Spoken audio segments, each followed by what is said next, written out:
तो आज हम लोग पढ़ने वाले हैं टेट, सी टेट और सुपर टेट के लिए मनोविज्ञान में किशोरावस्था, है ना। तो आज की हमारी क्लास है खासकर सी टेट के बच्चों के लिए। इसमें आपका टेट भी क्वालिफाइड हो जाएगा और एस टेट भी। ये तीनों के लिए क्लास है। सी टेट के लिए जो अभी एग्ज़ाम आने वाला है, टेट और एस टेट, सभी के लिए मनोविज्ञान में हम पढ़ेंगे आज किशोरावस्था। इसके पहले हम शैशवावस्था, बाल्यावस्था पढ़ चुके हैं, विकास पढ़ चुके हैं, विकास की परिभाषा, विकास की अवस्थाएं सब कुछ पढ़ चुके हैं, है ना। तो जिन्होंने उनको पहली क्लास नहीं देखा है तो उनको देख लें, उसको नोट्स बना लें। हमने प्रॉपर नोट्स बनवाई हुई हैं साइकोलॉजी की क्लासेस भी, है ना। तो इसमें 5 सब्जेक्ट होते हैं, जिसमें से अभी हम लोग पहला सब्जेक्ट ले रहे हैं। तो इसमें हमने किशोरावस्था को आज टॉपिक उठाया है। और किशोरावस्था एक ऐसी उम्र होती है जिसे हम 12 से 18 वर्ष के बीच में देखते हैं। 12 वर्ष में किशोरावस्था शुरू हो जाती है और 18 वर्ष में किशोरावस्था तक होती है। ये किशोरावस्था सबसे कठिन काल होता है, सबसे इम्पोर्टेंट काल होता है। किशोरावस्था को सबसे ज़्यादा कठिन काल माना जाता है। इसको आंधी तूफान की अवस्था कहा जाता है। हमने पढ़ा था कि जब बच्चा छोटा होता है शैशवावस्था में, तब वो दूसरों पर आधारित होता है, दूसरों पर निर्भर होता है पूरी तरीके से, खुद कोई काम नहीं कर पाता है, बच्चा स्वार्थी होता है ना। और बच्चे में स्पीड बहुत ज़्यादा होती है किसी चीज़ को सीखने की, उसका विकास बड़ी तीव्र गति से होता है ना। और जैसे जैसे बाल्यावस्था में आता है तो बाल्यावस्था में उसके विकास की गति थोड़ी सी धीमी हो जाती है, उसके शारीरिक विकास थोड़ा धीमा हो जाता है, तो उस उम्र के हिसाब से वो धीमा बढ़ता जाता है। और सी टेट में हमने देखा था किशोरावस्था को हमने छत के रूप में देखा था, बाल्यावस्था को मकान की नींव के रूप में देखा था, शैशवावस्था को मकान की नींव के रूप में देखा था, बाल्यावस्था को हमने दीवालों के रूप में देखा था और किशोरावस्था को छत के रूप में देखा था। और किशोरावस्था जो है एक जीवन का कठिन काल है, इसको हम आंधी तूफान की अवस्था कहेंगे। ये एक ऐसी उम्र होती है ना, विद्रोही। कैसी उम्र होती है? विद्रोही। इसमें बच्चा विद्रोही होता है। इसको इस उम्र में बच्चे को किसी का डिसीजन पसंद नहीं होता है।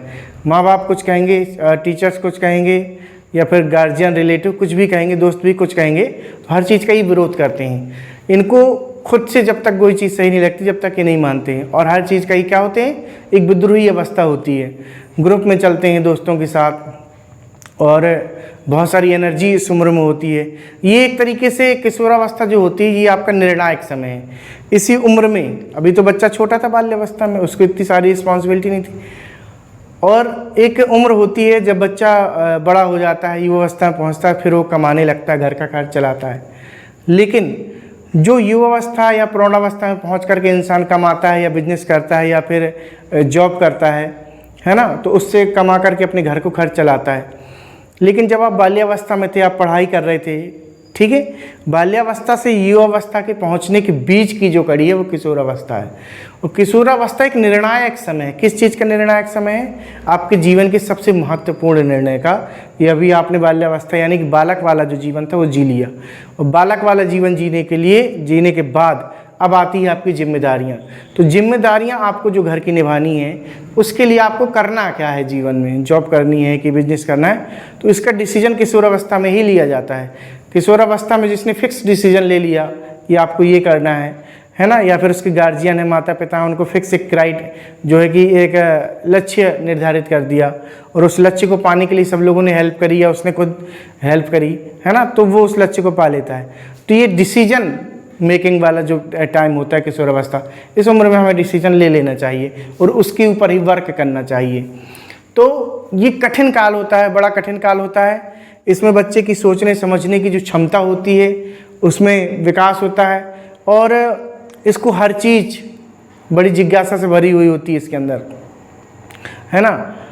और बहुत सारी इसको वो भी होती है कि मतलब निर्णय लेने में समस्या हो जाएगी, है ना। किसी चीज़ को एक्सेप्ट नहीं कर पाता है जल्दी। कोई चीज़ आप बताओगे तो किसी चीज़ को जल्दी एक्सेप्ट नहीं करेगा, और किसी माहौल में जल्दी ढल नहीं पाता है कहीं पर भी।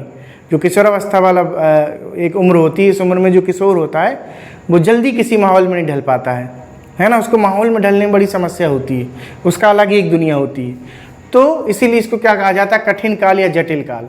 तो इसमें जो होता है इसमें हमने क्या कहा था, इसको हमने किशोरावस्था को छत के रूप में माना है।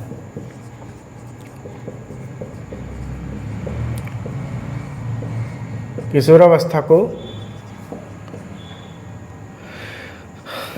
छत की रूप में परिभाषित किया था हम लोगों ने, है ना, पिछली वीडियो में।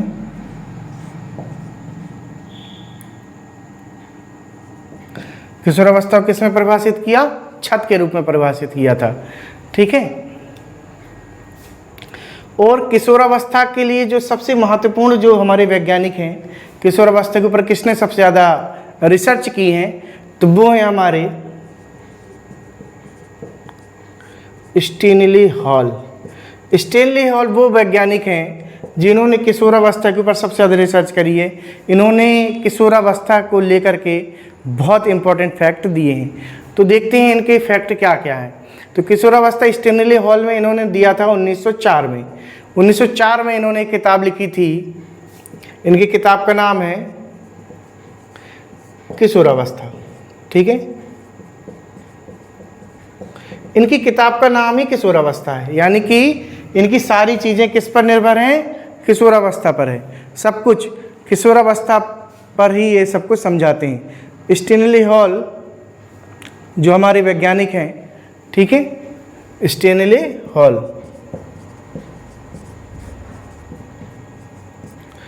स्टेनली हॉल जो हमारे वैज्ञानिक हैं, 1904 में इन्होंने किताब लिखी थी, कौन सी, किशोरावस्था, ठीक है। और किशोरावस्था, इनकी किताब का नाम ही किशोरावस्था, तो इन्होंने इस किताब में किशोरों के लिए बहुत सारी योजनाएं, शिक्षा व्यवस्था और इनकी सोचने समझने की शैली क्या होती है वो सब कुछ बताया हुआ है। तो इन्होंने क्या कहा है, इन्होंने कहा कि किशोरावस्था तूफान, संघर्ष और तनाव की अवस्था कहलाती है। स्टेनली हॉल क्या कहते हैं कि किशोरावस्था तूफान, किशोरावस्था तूफान, संघर्ष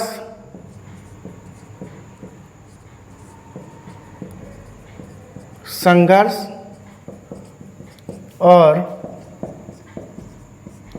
तनाव की अवस्था कहलाती है, ठीक है। किशोरावस्था क्या होती है, तूफान, संघर्ष और तनाव की अवस्था कहलाती है। और किशोरावस्था में जो एक बहुत बड़ी चीज़ होती है किशोरावस्था में, देखिए ये तो स्टेनली हॉल का कथन है, किशोरावस्था तूफान, संघर्ष और तनाव की अवस्था। ये तूफान और संघर्ष और तनाव कहाँ होता है, दिमाग में होता है, ठीक है। हम लोग पढ़ रहे हैं क्या, मनोविज्ञान। मनोविज्ञान का एक चैप्टर है किशोरावस्था, ठीक है, एडोलसेंस। तो मनोविज्ञान जब हम पढ़ रहे हैं तो ये जो तूफान उठेगा कहाँ, हमारे मन में उठेगा, संघर्ष मन में होगा, तनाव की स्थिति कहाँ पैदा होगी, मन में होगी। तो हमने शुरू में ही पहली क्लास में बताया था कि मनोविज्ञान के जितने भी चैप्टर हैं वो पूरी तरीके से मन से ही रिलेटेड है। मन का विकास होगा, मन में ही तनाव होगा, मन में तूफान उठेगा, मन में ही संघर्ष होने वाला है। तो ये सब कुछ मन की स्थितियां हैं, है ना। तो अब यहाँ पर देखते हैं किशोरावस्था की जो विशेषताएं होती हैं।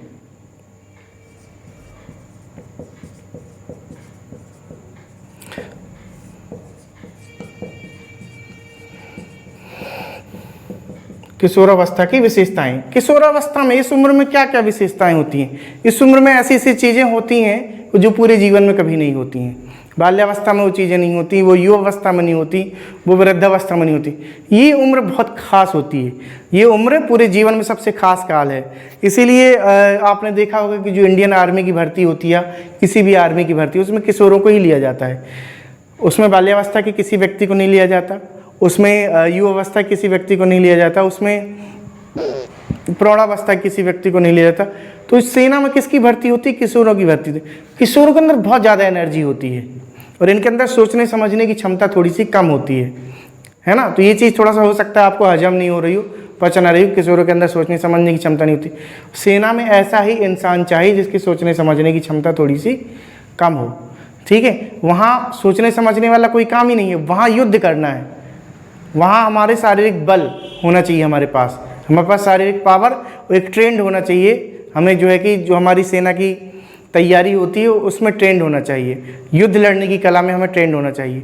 सोचने समझने का वहाँ टाइम नहीं है। अगर वहाँ सोचने समझने का टाइम लगा, पता चला कि हमारा दुश्मन सामने खड़ा है लड़ने के लिए और हम बैठे सोचने समझने के लिए, सोच रहे हैं कि मारे कि ना मारे, है ना, तो ऐसा व्यक्ति फिर सेना में सही नहीं रहेगा। ऐसे में तो हम युद्ध हार जाएंगे। तो हमें क्या चाहिए, बिल्कुल भी सोचने समझने का टाइम नहीं होना चाहिए, सीधे युद्ध करो। तो किशोरों को इसलिए लिया जाता है। तो किशोरों में की जो सबसे इम्पोर्टेंट जो होती है,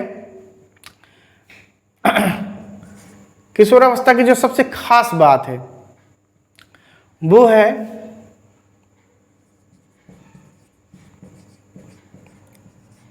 अधिकतम विकास। ठीक है, इसकी जो सबसे खास बात वो क्या है, अधिकतम विकास। हमने शैशवावस्था में पढ़ा था कि इसका विकास बड़ी तेज गति से चलता है, स्पीड 100 की स्पीड होती है ना, अधिकतम स्पीड होती है। तो यहाँ पर क्या होगा, अधिकतम स्पीड नहीं है ये अधिकतम स्पीड नहीं, क्या ये अधिकतम विकास है। यानी कि जो शैशवावस्था वाला बच्चा था वो चल तो 100 की स्पीड से रहा था लेकिन चला 10 ही किलोमीटर है ना, 100 की स्पीड से चल रहा था लेकिन चला 10 ही किलोमीटर है। ये जो बच्चा है किशोरावस्था वाला, ये चल तो 70 किलोमीटर 70 स्पीड से चल रहा है लेकिन ये चल रहा है 100 किलोमीटर। ठीक है, ये ज़्यादा चल रहा है। अधिकतम विकास यानी कि मनुष्य के जीवन में जो सबसे ज़्यादा विकास होता है कब होता है, किशोरावस्था में होता है, और सबसे तेज कब होता है, शैशवावस्था में होता है। तो क्या होगा यहाँ पर, इसकी क्या इंपॉर्टेंट खासियत है, ये है अधिकतम विकास। फिर इसकी दूसरी क्या खासियत है,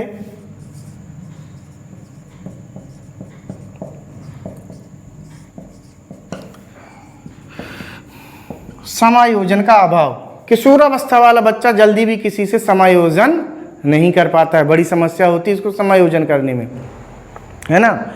यानी कि कहीं पे हमने अभी बताया था कि कहीं पे भी एडजस्ट नहीं हो पाता है। कहीं पे क्लास में बैठेगा तो कुछ ना कुछ वो शैतानी करता रहेगा, घर में रहेगा तो शैतानी करता रहेगा, रिलेशन में जाएगा तो चीज़ों को उठा करके देखेगा, तोड़ेगा, बनाएगा, बाहर जाएगा तो रोड पर चलेगा तो शांति से नहीं चलेगा, है ना, कुछ ना कुछ पत्थर को ही पैर मार देगा, कुत्ते को लात मार देगा, यानी कि कुछ ना कुछ वो शैतानी करता रहेगा। तो किशोरावस्था आंधी तूफान की अवस्था होती है, इसमें समायोजन का अभाव होता है। जो एक नियम बनाया गया है कि रोड के किनारे बाएं साइड से चलना है, आराम से चलना है, किसी को परेशान नहीं करना, तो ये परेशान करने वाली अवस्था होती है।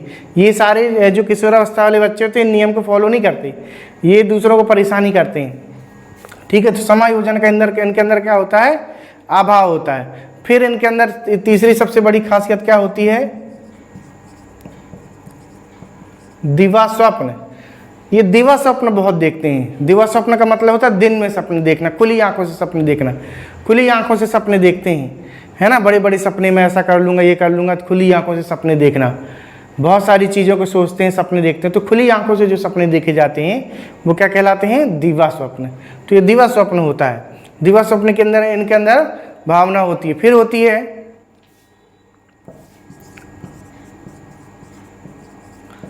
परिपक्वता।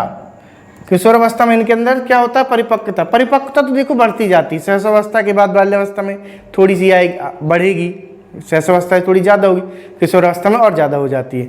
तो परिपक्वता आ जाती है, ठीक है, शारीरिक परिपक्वता आ जाएगी, मानसिक परिपक्वता आ जाएगी, शारीरिक आ जाएगी, मानसिक आ जाएगी, ठीक है, यौन परिपक्वता आ जाती है,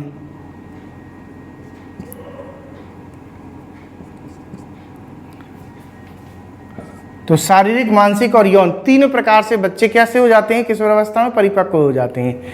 ठीक है, फिर है इसकी जो पांचवी एक और बहुत बड़ी खासियत है,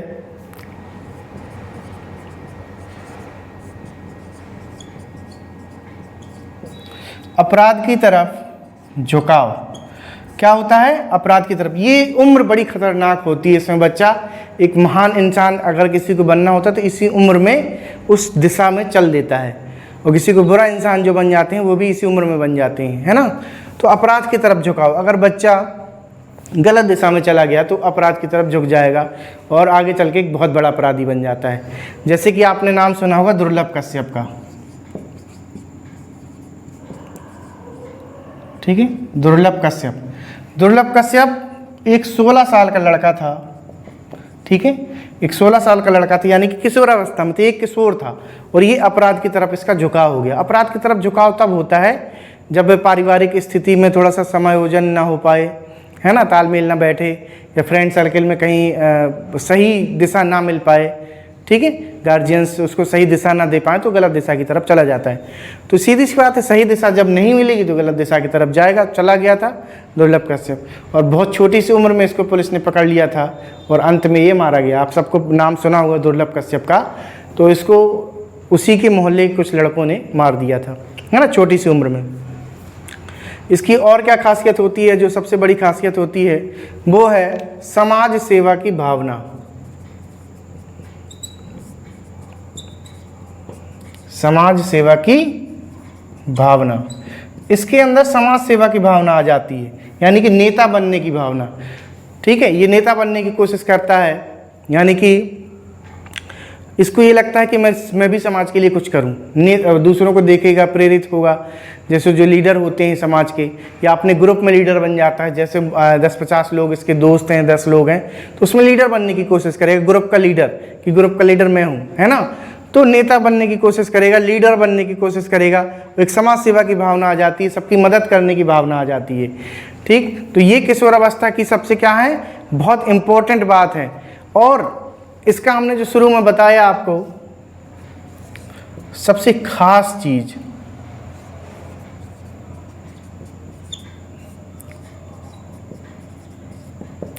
व्यवसाय की चिंता। ठीक है, किशोर अवस्था में बच्चे को व्यवसाय की चिंता होने लगती है, क्योंकि अब बाल्यावस्था हो गया, खेलकूद भरे दिन निकल गए, खेलकूद वाले दिन चले गए।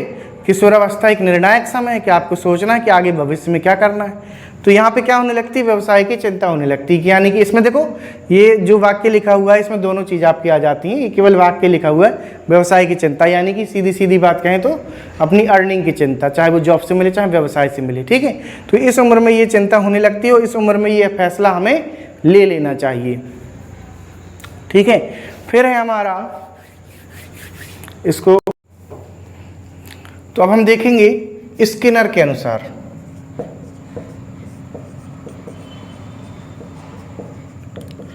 स्किनर ने किशोरों के बारे में क्या कहा है। ठीक है, तो स्किनर ने किशोरों के बारे में कहा है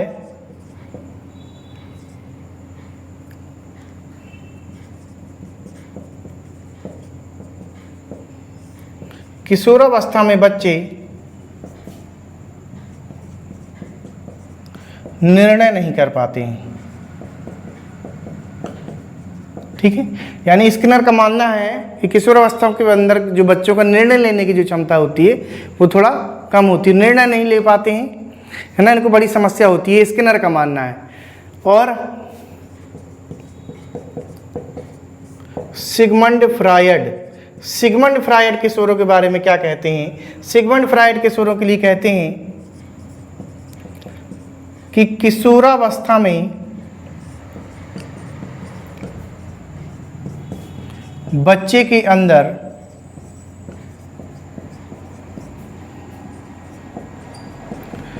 इतनी ऊर्जा होती है कि अगर उसको सही दिशा में लगा दिया जाए तो, है ना, उसको सही दिशा में लगा दिया जाए तो बच्चा कुछ भी कर सकता है, बच्चा कुछ भी कर सकता है।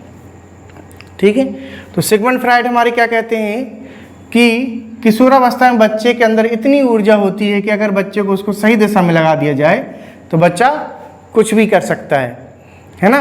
तो ये क्या होती है, ये रियल बिल्कुल फैक्ट है कि किशोरावस्था में सबसे ज़्यादा एनर्जी बच्चों के अंदर होती है, और उस एनर्जी को अगर हम सही दिशा में लगा देते हैं, इतनी ऊर्जा को सही दिशा में लगा दिया तो बच्चा कुछ भी कर सकता है। अगर हम उसको सही दिशा में नहीं लगाएंगे तो ये रियल मान के चलिए कि अगर उसको हम सही दिशा में ऊर्जा को नहीं लगा रहे हैं तो बच्चा सही में अगर नहीं लगाया तो गलत में तो जाना है ही उसको, ये तो फिक्स है। इसलिए सही में लगाना ही लगाना है, बहुत ज़रूरी है कि आपको ऊर्जा को सही दिशा में लगाना है। फिर देखते हैं हम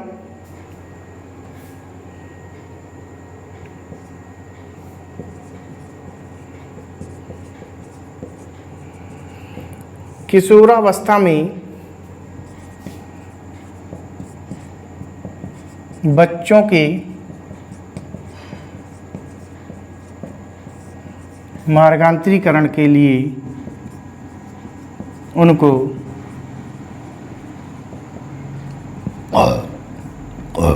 व्यावसायिक शिक्षा देना चाहिए। कैसी शिक्षा देना चाहिए? व्यावसायिक शिक्षा देना चाहिए। किशोरावस्था में उनको मार्गांतरीकरण के लिए व्यावसायिक शिक्षा देना चाहिए। वो गलत दिशा में ना जाए, इसलिए उनको कौन सी शिक्षा देना चाहिए? व्यावसायिक शिक्षा देना चाहिए। ठीक है, ताकि वो व्यवसाय के बारे में सोचे, अपनी जिम्मेदारियों के बारे में चिंतित रहे और उसके बारे में लोगों को समझाए, खुद भी समझे, है ना। तो ये मार्गांतरीकरण के लिए सबसे बेहतरीन उपाय है किशोरों के लिए, ताकि वो सही दिशा में जाए, गलत दिशा में ना चले जाएं। ठीक है, और इसमें क्या करना चाहिए? उनको यौन शिक्षा देना चाहिए। ठीक है, यौन शिक्षा देना चाहिए ताकि वो किसी प्रकार के अपराध में संलिग्ध ना हो। ठीक है, तो सभी प्रकार की शिक्षा उसको देना चाहिए ताकि उसका सर्वांगीण विकास हो सके और सही दिशा में वो चल सके।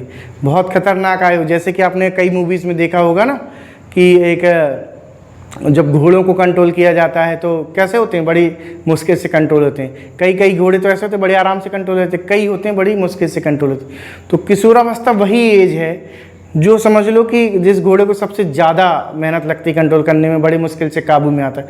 तो किशोरावस्था वही एज है कि इस उम्र में क्या होता है, बड़ी मुश्किल से ये लोग काबू में आते हैं। बड़ी मुश्किल से हमारी जो सोच है, जो हमारे मानसिक तनाव है, या फिर मन में बहुत सारी चीज़ें जो तूफान उठते रहते हैं, उस तूफान को शांत करना, उस तूफान को कंट्रोल करना बड़ा कठिन होता है। जो किशोरावस्था में जो बच्चों के मन में जो तूफान उठता है उसको कंट्रोल करना बड़ा कठिन होता है। और उसको कंट्रोल करने के लिए हमें क्या देना चाहिए? उनको व्यावसायिक शिक्षा देना चाहिए। ठीक है, उनको यौन शिक्षा देना चाहिए। उनको और क्या करना चाहिए बचाने के लिए? उनको गलत रास्ते से बचाने के लिए उनको चुनौतीपूर्ण कार्य देना चाहिए।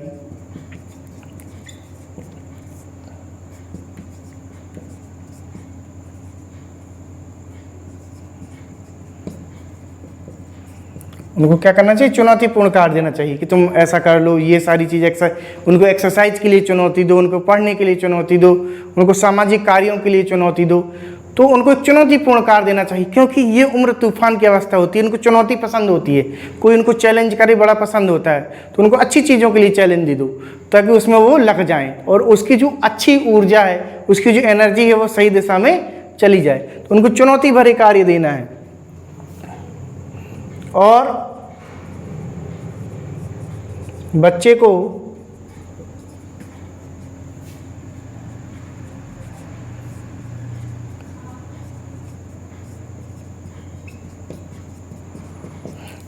संवेगात्मक सहायता देना है। संवेगात्मक सहायता समझ रहे हो आप?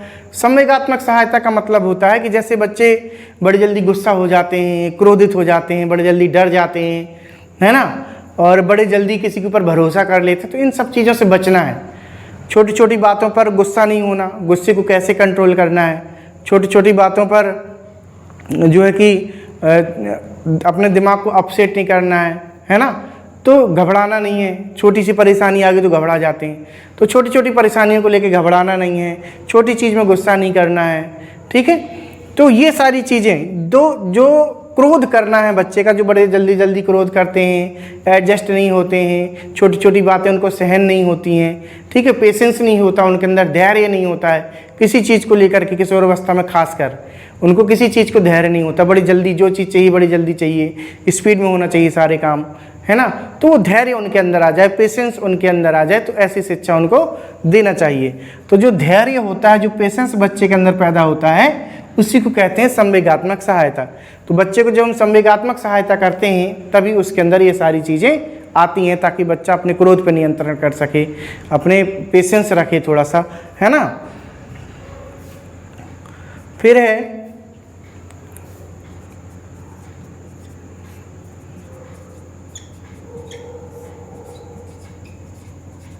पाठ्य सहगामी क्रिया उपलब्ध कराना। उसको क्या करना, हमें पाठ्य सहगामी क्रिया उपलब्ध कराना है। जैसे डांसिंग, सिंगिंग, खेल,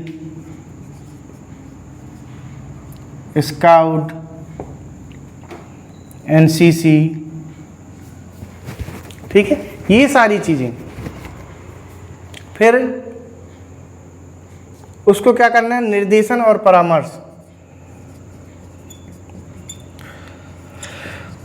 निर्देशन और परामर्श, हालांकि इस उम्र में बच्चे किशोर अवस्था में किसी की परामर्श नहीं सुनते हैं, है ना, ये किसी की परामर्श सुनते ही नहीं, फिर भी इनको एक अच्छी तरीके से, व्यवस्थित तरीके से इनको निर्देशित करना है, इनको परामर्श देना है, वो ज़रूरी है।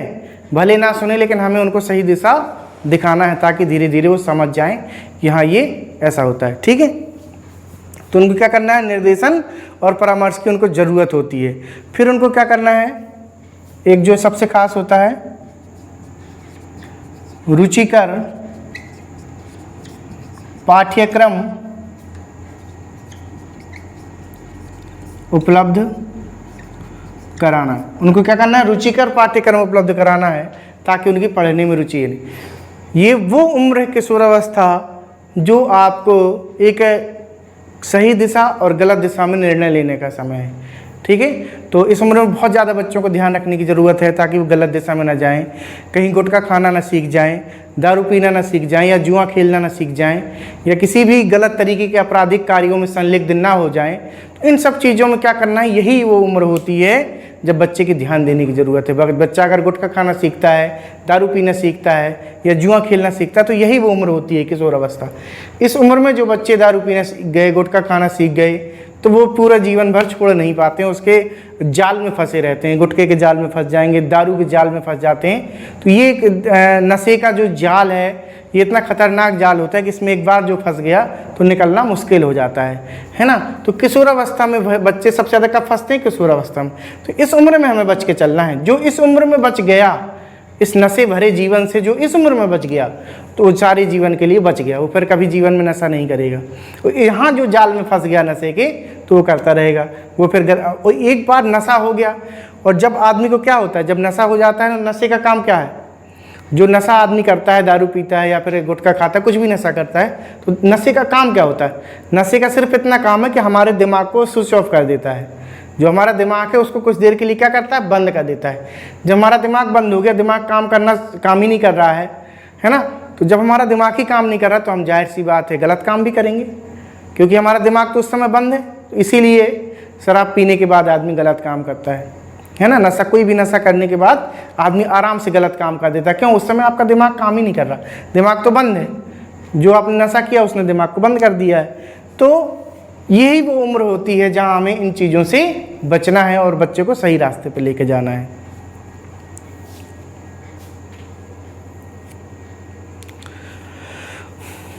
तो इतनी चीज़ें हम उम्मीद करते हैं कि आपको ये चीज़ समझ में आ गई होगी, है ना। बाल्यावस्था है, किशोरावस्था, शैशवावस्था, जो भी क्लासें अभी हो चुकी हैं, वो आप लोगों को अच्छी तरीके से समझ में आ गई होंगी।